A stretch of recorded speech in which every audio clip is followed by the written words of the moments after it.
जिंदगी में हर इंसान एक चीज चाहता है कि उसका लाइफ मीनिंगफुल हो, प्रोडक्टिव हो और वो अपने गोल्स अचीव कर सके। लेकिन सच ये है कि हम सब अपनी डेली लाइफ में इतने बिजी हो जाते हैं कि कभी रुककर ये सोचना भूल जाते हैं कि हम वाकई इफेक्टिव है भी या नहीं। स्टीफन कॉवी की book the 7 habits of highly effective people एक ऐसी गाइड है जो हमें सिखाती है सक्सेस सिर्फ अचीवमेंट नहीं होती, बल्कि एक बैलेंस्ड, प्रिंसिपल बेस्ड लाइफ जीने का नाम है। कॉवी कहते हैं सक्सेस का रियल मतलब है character development, not just personality development. आपका सक्सेस तभी सस्टेनेबल है जब आप अंदर से स्ट्रांग हो जाते हो। चलिए एक कहानी के जरिए हम ये समझने की कोशिश करते हैं। एक आदमी था, रोहन। हर दिन वो सुबह उठता, रश करता, ऑफिस जाता, डेडलाइंस चेस करता और रात को ताका हुआ सो जाता। वो बिजी था लेकिन खुश नहीं, प्रोडक्टिव था लेकिन पीसफुल नहीं। एक दिन उसने ये किताब पढ़ी और उसकी जिंदगी बदल गई। आज हम रोहन की कहानी के जरिए सीखेंगे वो 7 आदतें जो किसी भी इंसान को हाईली इफेक्टिव बना सकती है। Habit 1, be proactive. अपनी जिंदगी का जिम्मेदार खुद बनो। जिंदगी में दो तरह के लोग होते हैं, रिएक्टिव और प्रोएक्टिव। रिएक्टिव लोग अन सिचुएशंस पर रिएक्ट करते हैं जो उनके कंट्रोल में ही नहीं होती, जैसे ट्रैफिक, वेदर या दूसरे लोगों का बिहेवियर। प्रोएक्टिव लोग अपने रिस्पॉन्स पर फोकस करते हैं। कॉवी कहते हैं between stimulus and response there is a space. In that space lies our freedom to choose. यानी जब कोई चीज होती है और हम उस पर रिएक्ट करते हैं तो उन दोनों के बीच एक छोटी सी जगह होती है और वही हमारा पावर होता है। रोहन ने भी ये समझा। पहले वो हर चीज पर कंप्लेन करता था, बॉस, टाइमिंग, वर्कलोड। लेकिन जब उसने प्रोएक्टिव होना सीखा तो उसने रियलाइज किया कि चेंज उसके अंदर से आएगा। उसने सिचुएशंस को नहीं, अपने रिएक्शन को बदला और वही उसके ग्रोथ की शुरुआत थी। Habit 2, begin with the end in mind. अपनी जिंदगी का डेस्टिनेशन पहले सोचो। कॉवी कहते हैं all things are created twice, first in the mind then in reality. यानी हर अचीवमेंट पहले एक इमेजिनेशन होती है। रोहन ने अपने लिए एक छोटी एक्सरसाइज की। उसने सोचा अगर वो अपनी लाइफ के एंड पार खड़ा हो तो लोग उसके बारे में क्या कहेंगे। उसके परिवार, दोस्त और कोलीग्स उसके बारे में क्या सोचना चाहेंगे। तब उसने रियलाइज किया कि वो सिर्फ एक बिजी एम्प्लॉई नहीं बनना चाहता, वो एक केयरिंग हस्बैंड, एक लॉयल दोस्त और एक बैलेंस्ड इंसान बनना चाहता है। Begin with the end in mind का मतलब है अपनी लाइफ के प्रिंसिपल्स डिफाइन करो, अपना पर्सनल मिशन लिखो। जब आपके पास एक क्लियर विजन होती है तो हर डिसीजन आसान हो जाता है, क्योंकि आपको मालूम होता है कि आप किस डायरेक्शन में जा रहे हो। Habit 3, put first things first. जो सच में जरूरी है उससे पहले करो। यहाँ कॉवी एक सिंपल टाइम मैनेजमेंट मैट्रिक्स बताते हैं। वो कहते हैं हम अपना ज्यादा टाइम अन चीजों में लगा देते हैं जो अर्जेंट तो लगती है पर इम्पोर्टेंट नहीं होती। रोहन ने अपनी डेली रूटीन देखी।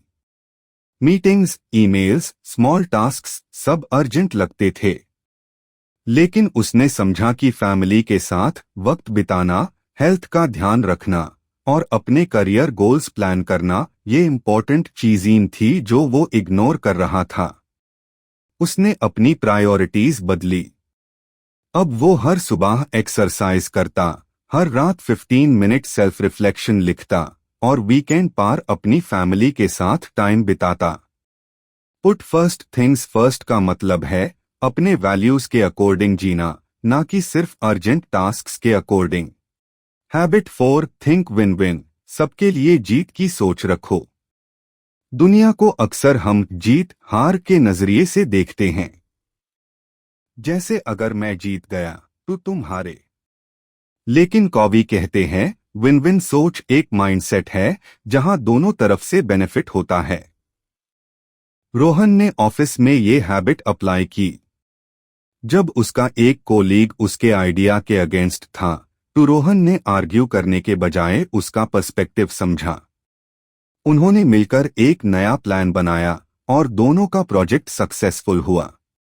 विन विन का मतलब होता है लॉन्ग टर्म रिलेशनशिप और ट्रस्ट। ये एक माइंडसेट है जहां आप कंपटीशन के बजाय कोलैबोरेशन पर फोकस करते हो।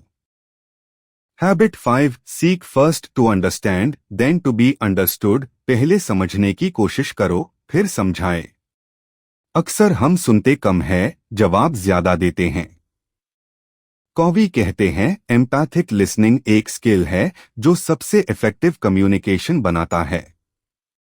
रोहन अपनी वाइफ से आर्ग्यू करता था हर छोटी बात पर जब उसने एम्पैथेटिक लिसनिंग सीखी तो उसने सिर्फ सुनना शुरू किया बिना इंटरप्ट किए, और धीरे धीरे उनका रिलेशनशिप और स्ट्रांग हो गया। सीक फर्स्ट टू अंडरस्टैंड का मतलब है जब आप दूसरे को समझने की कोशिश करते हो तब आपका कनेक्शन और ट्रस्ट दोनों बढ़ता है। हैबिट 6 सिनर्जाइज मिलकर कुछ नया और बेहतर बनाओ। सिनर्जी का मतलब है 1+1 3। जब अलग अलग लोग अपनी सोच और एक्सपीरियंस लेकर एक टीम बनते हैं तो रिजल्ट सबसे ज्यादा पावरफुल होता है। रोहन ने अपनी टीम में देखा कि सबके पास अलग स्ट्रेंथ्स थी। किसी को क्रिएटिविटी आती थी, किसी को डेटा एनालिसिस और किसी को लीडरशिप। जब सब मिलकर काम करते तो रिजल्ट एक्स्ट्राऑर्डिनरी आता। सिनर्जी तभी होती है जब हम डिफरेंसेस को सेलिब्रेट करते हैं, ना कि इग्नोर। ये एक हाई ट्रस्ट एनवायरनमेंट में होती है जहां ईगो छोटी और गोल बड़ा होता है। हैबिट 7 शार्पन द सॉ खुद को लगातार बेहतर बनाओ। कॉवी कहते हैं अगर आप एक वुड कट्टर हो और आपकी कुल्हाड़ी ब्लंट हो गई है तो पहले उससे तेज करो। जिंदगी में भी ऐसा ही है। हमें अपनी फिजिकल, मेंटल, इमोशनल और स्पिरिचुअल एनर्जी रिन्यू करनी पड़ती है। रोहन ने अपनी डेली रूटीन में रिन्यूअल एक्टिविटीज शामिल की। फिजिकल रिन्यूअल के लिए एक्सरसाइज, मेंटल रिन्यूअल के लिए रीडिंग, इमोशनल रिन्यूअल के लिए रिलेशनशिप्स और स्पिरिचुअल रिन्यूअल के लिए मेडिटेशन। शार्पन द सॉ का मतलब है अपने अंदर इन्वेस्ट करना, क्योंकि अगर आप खुद स्ट्रांग हो तो दुनिया आपके साथ मिलकर स्ट्रांग बन जाती है।